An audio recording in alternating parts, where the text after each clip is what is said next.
Islamic scholar مفتی محمد یوسف تیبی حفظہ اللہ تعالی، فاضل Medina university. الحمدللہ رب العالمین والصلاة والسلام علی رسولہ الکریم وبعد۔ 5واں پارہ شروع ہو رہا ہے، والمحصنات من النساء الا ما ملکت ایمانکم،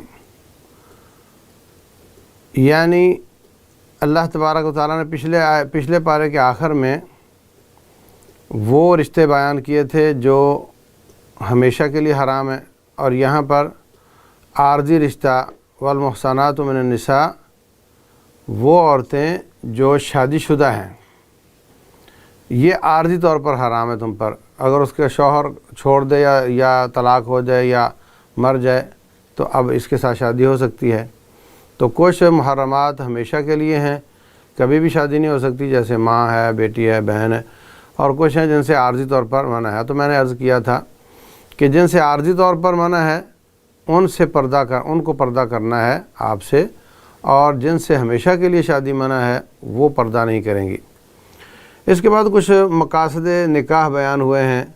نکاح کیا ہوتا ہے، اس میں 2 چیزیں ہونا ضروری ہیں، ایک ہے لڑکی کے ولی کی اجازت، اور نمبر 2 گواہ ہونا۔ اگر یہ دونوں چیزیں ہیں اور لڑکا اس کو قبول کر لیتا ہے، مہر بھی دینا ہوتا ہے، تو انشاءاللہ وہ نکاح ہو جاتا ہے۔ اس میں جو خطبہ پڑھنا ہے یہ اچھی بات ہے، افضل ہے، لیکن ضروری نہیں۔ تو آج کل یہ بہت بڑا مسئلہ بنا ہوا ہے کہ لڑکی لڑکا اپنے سوشل میڈیا پر رابطہ کر لیتے ہیں، اس کے بعد والدین کو سکپ کر دیتے ہیں۔ یہ بہت بری بات ہے۔ رسول اللہ صلی اللہ علیہ وسلم فرماتے ہیں لا نکاح الا بولی، ولی کے بغیر نکاح نہیں ہے۔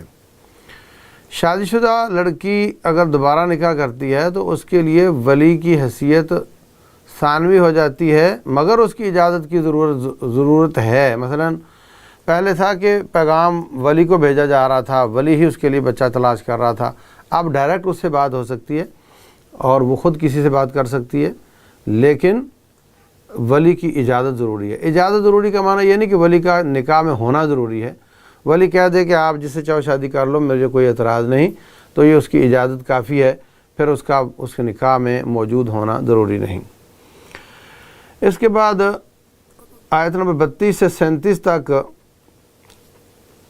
آئلی قوانین اور آئلی آداب بیان کیے ہیں میاں بیوی کے اور اپنے گھریلو مسائل۔ فرمایا وَلَا تَتَمَنَّوْا مَا فَضَّلَ اللَّهُ بِهِ بَعْضَكُمْ عَلَىٰ بَعْضٍ، اے بی بی، اے شوہر، جو خصوصیتیں اللہ نے آپ دونوں کو دی ہیں وہ دوسرے کی خصوصیتیں حاصل کرنے کی تمنا تک نہ کرو، یعنی کوشش تو دور کی بات ہے، اس کی دل میں خواہش بھی پیدا نہ کرو۔ جو جس خانے میں آپ کو اللہ نے رکھا ہے اسی میں رہو۔ یہ اللہ کی تقسیم ہے کہ آپ کو مرد بنا دیا، آپ کو عورت بنا دیا۔ اب آپ مردوں جیسا بننا چاہو، آپ عورتوں جیسا بننا چاہو، جائز نہیں۔ رسول اللہ صلی اللہ علیہ وسلم نے لعنت کی ہے ایسے مرد پر جو عورتوں کی مشابہت کرتا ہے، اور ایسی عورت پر جو مردوں کی مشابہت کرتی ہے، شکل میں، لباس میں، بالوں کی کٹنگ میں، کسی لحاظ سے مشابہت جائز نہیں ہے۔ اور پھر اس کی خصوصیات کو حاصل کرنے کی کوشش کہ مرد کماتا ہے تو میں بھی کماؤں گی، اور میں اس کے برابر ہوں گی، اور یہ گاڑی کے 2 پہیے ہیں، گاڑی کے 2 پہیے نہیں ہیں، یہ موٹر سائیکل کے 2 پہیے کہہ سکتی ہیں آپ، کہ اگلا شوہر کا ہے اور پچھلا پہیہ اور وہ بیوی ہے۔ ورنہ اللہ تعالیٰ نے الرجال قوامون علی النساء، مردوں کو عورتوں پر حاکم بنایا ہے، تو اس کے حاکم ہونے کو تسلیم کرنا چاہیے، اور یہ اللہ تعالیٰ کی طرف سے ہے۔ بما فضل اللہ بعضهم علی بعض، اللہ نے فضیلت دی ہے، اس پہ سر خم تسلیم کرنا ہے، اس پر سرنڈر ہونا ہے کہ اللہ نے فضیلت دی ہے تو ہم مانتی ہیں۔ نمبر 2 وبما انفقوا من اموالہم، اور اس لیے کہ وہ کماتا ہے۔ تو اب جو ہمارے ساتھ ہو رہا ہے وہ یہ کہ یہ تصور، یہ شعور پختہ کیا جا رہا ہے کہ عورت کا حق ہے وہ پروفیشنل تعلیم لے، اور یہ شعور غلط ہے۔ اور اس کے بعد پھر جب وہ پڑھتے پڑھتے اوور ایج ہو جاتی ہے تو پھر شادیاں نہیں ہوتی ہیں۔ آپ دیکھ لیں اس وقت کتنی اوور ایج لڑکیاں ہمارے معاشرے میں موجود ہیں۔ اور پھر اس کے بعد وہ اگر شادی ہو بھی جائے تو 2 آپشن لے کر جاتی ہے کہ میں بسوں گی یا نہ سمجھ آیا تو جاب کر لوں گی۔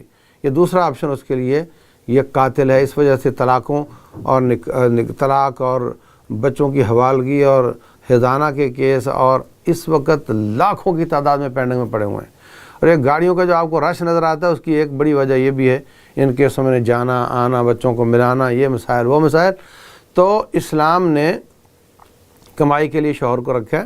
ہاں ریئر کیسز ہوتے ہیں کہ بس اوقات شوہر ڈسیبل ہو گیا، بیوی کو کمانا پڑ گیا، تو کوئی حرج کی بات نہیں، اور بس اوقات شوہر کو بھی کچن میں جانا پڑتا ہے، یہ ہوتا ہے۔ لیکن اصل یہی ہے کہ بیوی خانہ داری کے کام کرے اور آدم سازی کا کام کرے، اولاد کی تربیت کرے، اور شوہر باہر سے کما کر لائے۔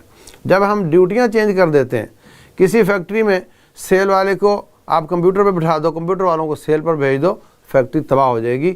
اسی طرح آج عورتوں کو ہر محکمے میں، ہر شعبے میں ڈالنے سے ملک کے ادارے بھی تباہ ہو رہے ہیں اور گھر کے ادارے بھی تباہ ہو رہے ہیں۔ اس پر ہمیں غور کرنا چاہیے۔ جن کافروں کی ہم نقل کر رہے ہیں وہ تو وہاں سے واپس آنا چاہ رہے ہیں، وہ تو بیویاں اپنے اصل حیثیت پر آنا چاہ رہی ہیں، مگر اب کوئی ان کو آنے نہیں دیتا۔ لیکن ہم ابھی تک موجود ہیں، ہمارا یہ سسٹم موجود ہے، اس کی ہمیں حفاظت کرنی چاہیے۔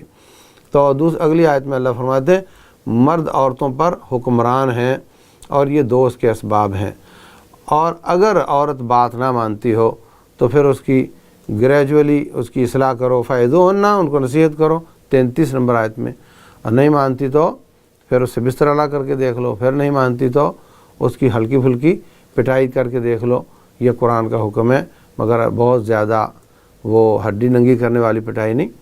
تو اگر پھر بھی نہیں مانتی تو اگلی آیت میں اللہ تعالیٰ فرماتے ہیں فَإِنْ خِفْتُمْ شِقَاقَ بَيْنِهِمَا فَابْعَثُوا حَكَمًا مِنْ أَهْلِهِ وَحَكَمًا مِنْ أَهْلِهَا، اگر پھر بات نہ بنے تو پھر ان کے والد کو بلا لو، ان کے بڑوں کو بلا لو، ادھر سے بیٹھ کر فیصلہ کر لیں کہ کیا ہونا چاہیے۔ تو ان آیات میں یہ مسائل بیان ہوئے ہیں، آئلی مسائل۔ اس کے بعد تیمم کا ذکر ہے۔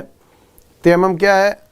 آپ پانی استعمال نہیں کر سکتے، یا آپ کے پاس پانی ہے نہیں، آپ کی پہنچ میں نہیں، بیمار ہیں، کوئی بھی وجہ ہے، پانی بہت مہنگا مل رہا ہے، آپ کی طاقت میں نہیں، کوئی بھی شکل ہے کہ پانی نہیں ہے، تو آپ بسم اللہ پڑھ کر مٹی پر ہاتھ ماریں، مٹی زیادہ لگ گئی تو پھونک مار کر تھوڑا کم کر سکتے ہیں، اور اس کے بعد الٹے ہاتھ پہلے منہ پر پھیریں، اس کے بعد الٹا ہاتھ سیدھے کی پشت پر، سیدھا ہاتھ الٹے کی پشت پر، تو یہ آپ کا وضو بھی ہو گیا، آپ کا غسل بھی ہو گیا۔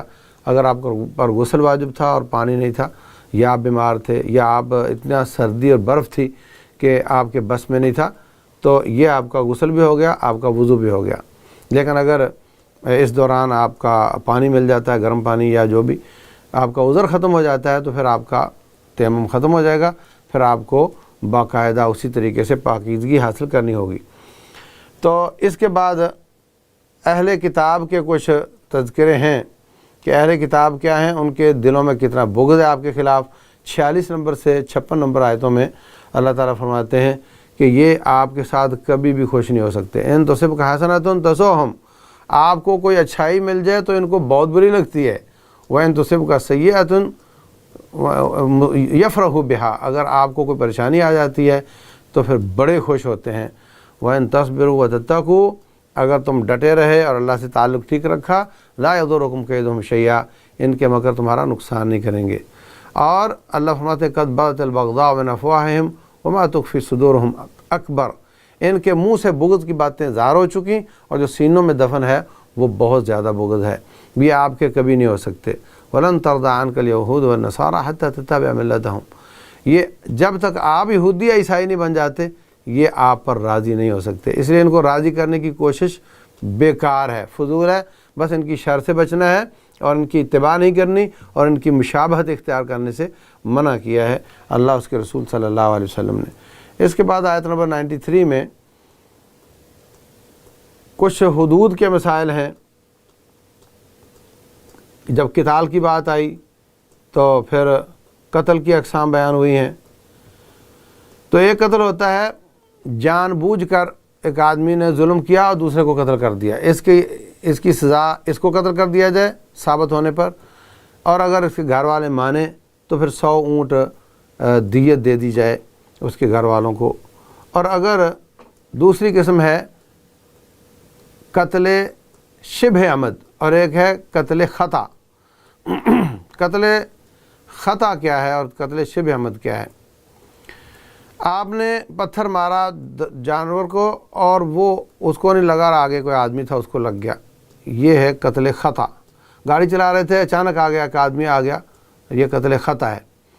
اور قتل شبہ عمد یہ ہے کہ آپ نے مارا تو ڈنڈا تھا اس کو سزا دینے کے لیے، مگر اس کی ایک ایسی جگہ لگ گیا کہ وہ مر گیا، تو ارادہ آپ کا ان کو مارنے کا ہی تھا۔ قتل خطا میں آپ کا ارادہ نہیں تھا، یہاں پر آپ کا ارادہ تھا مگر مارنے کا ارادہ نہیں تھا اور وہ مر گیا۔ تو ان دونوں صورتوں میں جو اس کی سزا ہے وہ دیت ہوتی ہے۔ اور جان بوجھ کر قتل کرنے والے کی شدید وعید بیان کی ہے اللہ تبارک و تعالیٰ نے کہ اس کی سزا جہنم ہے، اس میں ہمیشہ رہے گا، اللہ کا غصہ اس پر ہوگا، اللہ کی لعنت ہوگی اور اس کے لیے شدید عظیم عذاب ہوگا 93 آیت میں۔ لیکن جو قتل خطا ہے اس کی دیت ہے اور اس کے ساتھ اس کا کفارہ بھی ہے، 2 مہینے کے مسلسل روزے رکھنے ہیں اور دیت ادا کرنی ہے۔ اس کے بعد نماز خوف کا تذکرہ ہے آیت نمبر 101 سے 104 تک۔ تو نماز خوف کیا ہے کہ جب آپ دشمن آپ پر حاوی ہو چکا ہے یا میدان مار کا ہے، دشمن سامنے ہے اور آپ اس کے سامنے کھڑے ہیں، نماز کا وقت ہو گیا ہے، آدھے سپاہی سامنے کھڑے رہیں اور آدھے جا کر پیچھے نماز پڑھیں۔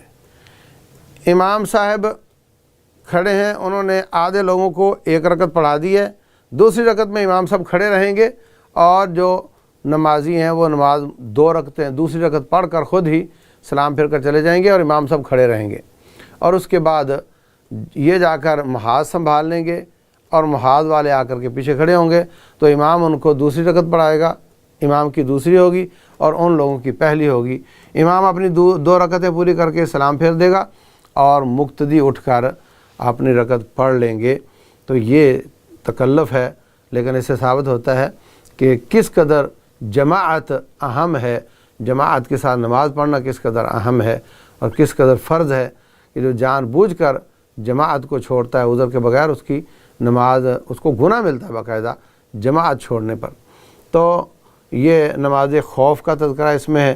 اور اس کے بعد اپنا دفاع لگانا، اپنا اسلحہ اپنے پاس رکھنا، ہر وقت اپنا اسلحہ ساتھ رکھنا تاکہ دشمن کا داؤ نہ چل سکے، اور یہ کہ دشمن چاہتا ہے کہ تم اپنے اسلحہ سے غافل ہو جاؤ اور وہ تم پر حملہ کر دے، اے مسلمانوں تم اپنے اسلحہ سے غافل نہ ہونا، یہ حکم اللہ تعالیٰ کا ہے۔ اس کے بعد کچھ منافقین کی علامتیں بیان کی ہیں کہ منافق جہاد سے ڈرتے بھاگتے ہیں اور وہ لوگوں سے اتنا ڈر ان کو ہے جتنا اللہ سے ہونا چاہیے، اور جب جہاد فرض ہو جاتا ہے تو اللہ سے کہتے ہیں یا اللہ تو نے کیوں فرض کیا ہے، اس کو لیٹ کیوں نہیں کر دیا۔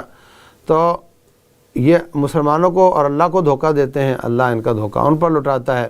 نماز پڑھتے تو ہیں مگر بڑے سستی کے ساتھ اور اس میں تیز تیز پڑھتے ہیں، اللہ کو یاد نہیں کرتے، اور یہ دنیا میں ذلیل ترین قوم ہے اور آخرت میں جہنم کے پیندے میں ہوں گے اور کوئی ان کی مدد کے لیے نہیں آئے گا۔ یہ ان کے مختصر طور پر آیت نمبر 77 سے 145 تک یہ ان کے احوال بیان ہوئے ہیں۔ تو اللہ تبارک و تعالی ہمیں ایمان نصیب فرمائے اور نفاق سے بچائے، کیونکہ نفاق کفر سے بھی بدتر ہے۔ اللہ تعالی عمل کی توفیق دے، واللہ اعلم، وصلی اللہ وسلم وبارک علی نبینا محمد۔